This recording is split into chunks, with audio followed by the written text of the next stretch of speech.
Bonjour. La communauté juive du Haut-Dauphiné au Moyen-Âge était très implantée.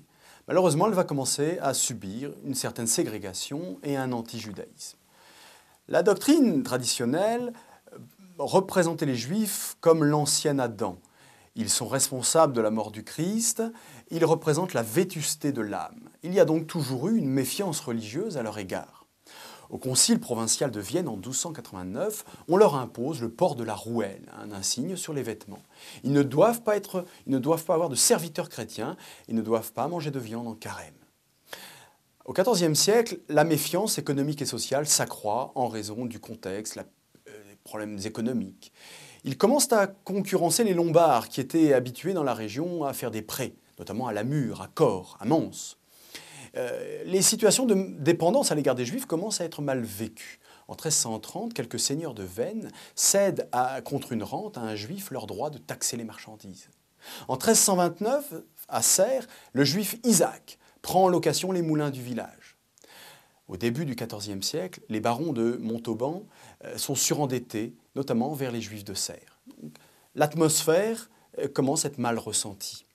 Au XVe siècle, le règlement du pont de Savines et de son péage fixe que chaque homme à pied doit payer 4 deniers pour passer le pont. Une paire de bœufs, 25 deniers.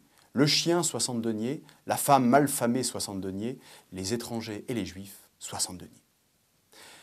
Le dauphin Humbert II, contrairement à ses prédécesseurs, va accentuer la rigueur et la législation contre les juifs. Il impose des taxes, des confiscations.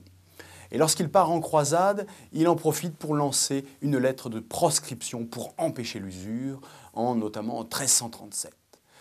À Grenoble, plusieurs juifs sont cités à comparaître, Abraham et Manassès.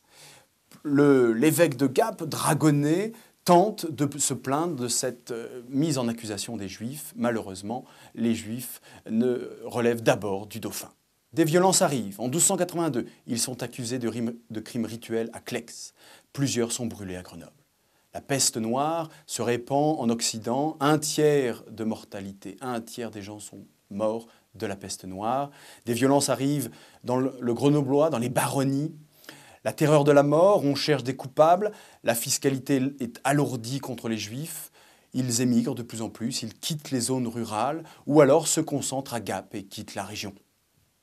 En mai 1348, 93 Juifs sont massacrés à Serres car ils ont été accusés d'avoir empoisonné le puits. En 1349, à Lamure, un enfant chrétien aurait été circoncis de force par un Juif qui est accusé, coupé par le milieu et ses restes sont pendus. En septembre 1349, le dauphin monnaie sa protection à 3 familles juives survivantes de Serres. Il y avait une juiverie à Gap qui s'en sort mieux.